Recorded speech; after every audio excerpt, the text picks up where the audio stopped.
सबसे बुरा हाल किसका है? सबसे बुरा हाल उन प्रदर्शनकारियों का नहीं है जो प्रदर्शनकारी पुलिस की लाठी खा रहे हैं। सबसे बुरा हाल उन पुलिस वालों का भी नहीं है जो इस प्रोटेस्ट में क्षतिग्रस्त हो गए हैं। सबसे बुरा हाल है उस गोदी मीडिया के रिपोर्टरों का, जिस गोदी मीडिया ने इतने लंबे समय से देश में आग लगा रखी है। जो गोदी मीडिया छात्रों के विषयों के बारे में चर्चा तक नहीं करता था, जो गोदी मीडिया पेपर लीक, नौकरियों में धांधली, भर्तियों में देरी पर सवाल तक नहीं उठाता था, वो गोदी मीडिया आज जंतर मंतर पे जाकर के प्रोटेस्ट में कमियां खोज करके दिखा रहा है। बता रहा है कि किस तरीके से कॉकरोच जनता पार्टी का प्रोटेस्ट या कहें युवाओं का प्रोटेस्ट कितना हिंसक हो गया है। लेकिन वही गोदी मीडिया के रिपोर्टर झेल रहे हैं अपने आकाओं के की हुई गलतियों को। बड़े बड़े एंकरा, बड़े बड़े रिपोर्टर, पत्रकार जो स्टूडियो में बैठ करके ज्ञान बांटते हैं, जो स्टूडियो में बैठ करके हिंदू मुसलमान वाली डिबेट चलाते हैं, मंदिर मस्जिद शमशान कब्रिस्तान वाली डिबेट चलाते हैं, उन्हीं चैनलों के रिपोर्टर जब जंतर मंतर जा रहे हैं तो उन्हें किस तरह के प्रोटेस्ट का सामना करना पड़ रहा है। एक प्रोटेस्ट धर्मेंद्र प्रधान के खिलाफ हो रहा है, दूसरा प्रोटेस्ट गोदी मीडिया के खिलाफ हो रहा है। यहां तक कि गोदी मीडिया के एक रिपोर्टर के साथ तो प्रदर्शनकारियों की झड़प भी हो गई।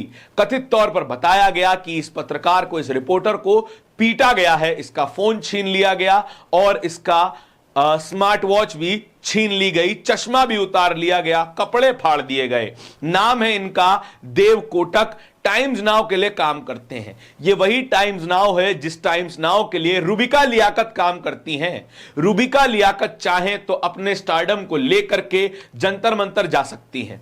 वे इसलिए भी जा सकती हैं कि वे ज्यादा सीनियर, ज्यादा अनुभवी पत्रकार हैं। शायद वो क्राउड को ज्यादा बेहतर तरीके से मैनेज कर पाएंगी, अपनी बात को कह पाएंगी, अब उनकी बात को समझ पाएंगी। लेकिन रूबिका लियाकत एक माइक उठा करके एक कैमरा पर्सन के साथ जंतर मंतर जाने की हिमाकत बिल्कुल नहीं करेंगी। क्यों?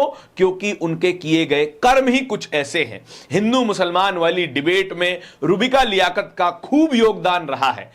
नीट के पेपर लीक को इग्नोर करने में योगदान रहा है, छात्रों के विषयों को इग्नोर करने में योगदान रहा है, और तो और यूथ के इस प्रोटेस्ट को बदनाम करने में योगदान रहा है। इसीलिए वे जानती हैं कि उनका किस तरीके का स्वागत हो सकता है, इसीलिए छुटभैया रिपोर्टरों को भेजती हैं और इन रिपोर्टरों को वो खामियाजा भुगतना पड़ता है जो कर्म रूबिका लियाकत जैसे और कई पत्रकारों ने किए हैं। अलग अलग चैनलों के रिपोर्टरों को इसी तरीके की तस्वीर का सामना करना पड़ रहा है। वो तमाम तस्वीरें आपको एक एक करके दिखाता हूं, समझाता हूं कि किस तरीके की स्थिति फिलहाल जंतर मंतर पर गोदी मीडिया को झेलनी पड़ रही है। ये वीडियो देखिए, ये भी जंतर मंतर के प्रोटेस्ट का ही है, जहां पर एबीपी न्यूज के एक रिपोर्टर को घेर लिया गया है। गोदी मीडिया गो बैक, गोदी मीडिया मुर्दाबाद के नारे सुनने पड़ रहे हैं, जबकि यह रिपोर्टर वही काम कर रहा है जो काम इससे इसके बॉस ने करने को कहा था। बॉस ने ही कहा होगा कि घटिया तरीके से कवरेज कीजिए, बॉस ने ही कहा होगा कि इस प्रदर्शन को बदनाम करके दिखाइए, इस प्रदर्शन की कमियां ही दिखाइए, इस प्रदर्शन की खूबियां, इस प्रदर्शन का अच्छा पहलू, इस प्रदर्शन का पीसफुल प्रोटेस्ट मत दिखाना, क्योंकि नैरेटिव खराब हो जाएगा। और अगर नैरेटिव खराब हो गया तो बॉस से ऊपर बैठे बॉस, सत्ता में बैठे बॉस नाराज हो सकते हैं और सरकारी एड रुक सकता है। रोफल गांधी ने यह वीडियो साझा किया है। इसके अलावा एनडीटीवी की एक पत्रकार को भी इसी तरीके के प्रोटेस्ट का सामना करना पड़ा है। चारों तरफ प्रोटेस्टर्स की भीड़ है। गोदी मीडिया गो बैक, गोदी मीडिया मुर्दाबाद के नारे सुनाई दे रहे हैं। सचिन गुप्ता ने यह वीडियो साझा किया है। इसके अलावा डॉक्टर मेडूसा ने एक मौजूद ट्वीट लिखा है।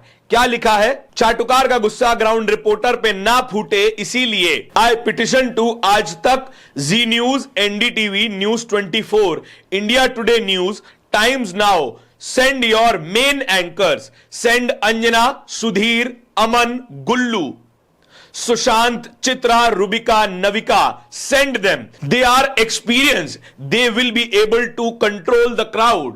सही बात है। इतने सालों से पत्रकारिता में रहते हुए ये बात तो समझ ही गए होंगे कि भीड़ को अपने इशारों पर नचाना कैसे है। ये बात भी समझ गए होंगे कि भीड़ को अपनी बात समझानी कैसे है। लेकिन इन तमाम पत्रकारों की रीढ़ में इतनी हड्डी नहीं बची है कि वे अपने स्टूडियो से कदम बाहर रखने की सोचें, अपनी एसी गाड़ी में से उतर करके एसी स्टूडियो में जाकर के बैठ जाते हैं, ज्ञान बघाड़ते हैं, हजारों लाखों करोड़ों लोगों के दिमाग में हिंदू मुसलमान वाला जहर भरते हैं और घर जाकर के चैन की नींद सो जाते हैं।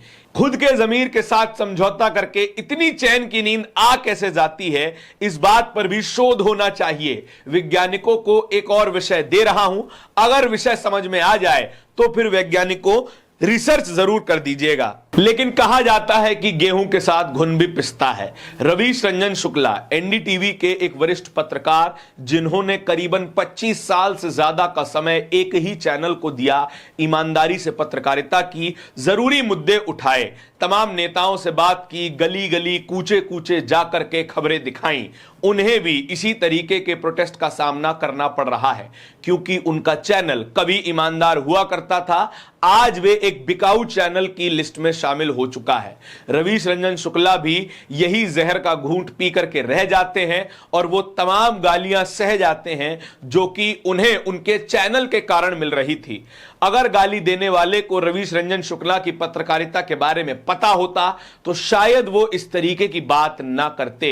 रवीश रंजन शुक्ला उन कुछ पत्रकारों में से एक हैं जो कि आज भी जिंदा पत्रकारिता कर रहे हैं, मुर्दा संस्थानों में रहते हुए भी।